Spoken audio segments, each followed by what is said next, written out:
E aí, galerinha, estamos de volta para responder mais uma questão. Lembrando, essa questão aqui eu já resolvi para vocês, porém utilizando a função horária do espaço. Iremos resolver ela agora utilizando a velocidade relativa. Então, antes de resolver pela velocidade relativa, nós temos que lembrar o seguinte.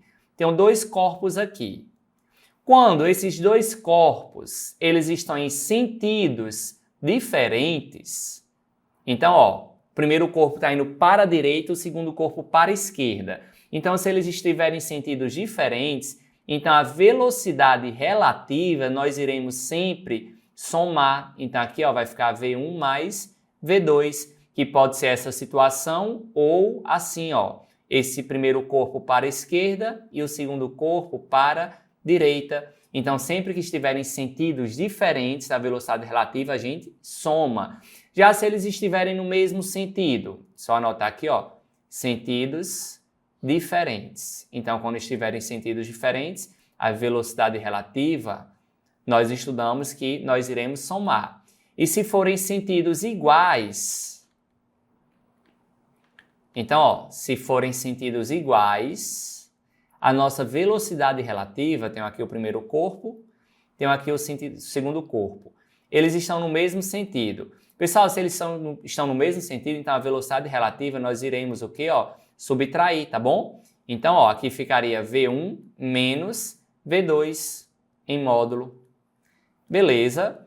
Então, nós temos aqui uma situação em que nós vamos ter, fazer aqui bem rapidinho, nós vamos ter o ônibus P e nós temos o trem Q. O ônibus P, ele está com a velocidade de 70 km por hora. E ele está indo para a direita. Já o ônibus Q, ele está com a velocidade de 30 km por hora. E ele está indo para a esquerda. Então, nós temos, deixa eu só ajeitar para ficar a mesma coisa. Então, nós temos essa velocidade do ônibus Q de menos 30 km por hora. Tá bom? Pois ele está indo para a esquerda. Pessoal, geralmente as questões ele não colocam esse sinal de menos nem mais. Nós que temos que interpretar. Como é que eu sei? Pois ele está indo em sentido contrário do de A. Olhando aqui, na questão ele diz que o ônibus Q ele está indo no sentido de B para A. Aí nós temos que essa aqui é a estação A e essa aqui é a estação B. Então o ônibus Q está indo de B para A. Ou seja, na hora de substituir vai ficar negativo, se eu for fazer pela função horária do espaço. Mas aqui pela velocidade relativa, Esses dois ônibus estão em mesmo sentido ou sentidos diferentes? A gente percebe que um está indo para a direita e o outro está indo para a esquerda, tá bom? Se eles estão em sentidos diferentes, a velocidade relativa, nós iremos somar. Então, quando a gente somar aqui a velocidade relativa desses dois trens vai ficar, como estão em sentidos diferentes, nós iremos somar. Então, aqui fica 70 mais 30. Então, a velocidade relativa fica exatamente igual a 100 km por hora. Sabendo a velocidade relativa, nós vamos ver depois de quanto tempo eles vão se encontrar. Eles têm que percorrerem juntos uma distância de quanto? 200 km, que é a distância entre essas duas estações.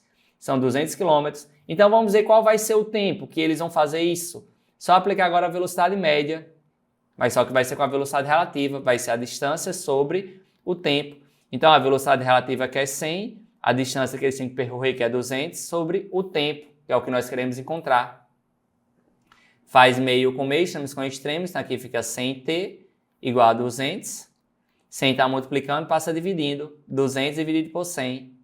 Então, o tempo vai ficar exatamente igual a 2 horas, ou seja, o instante de encontro aqui vai ser 2 horas. E para encontrar a posição de encontro, é só aplicar o solvente para um dos corpos, para um dos trens. Vou aplicar para o trem P. O solvente, a gente lembra que é sempre o quê? SO mais VT. Então, aqui vai ficar a posição inicial do trem, que vai ser 0.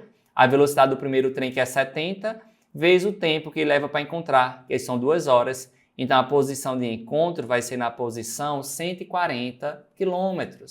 Tranquilo, galerinha? Então, essa é a nossa segunda solução pela velocidade relativa. Lembrem, independente do jeito que vocês acharem melhor, a resposta final sempre vai ser a mesma, tá bom?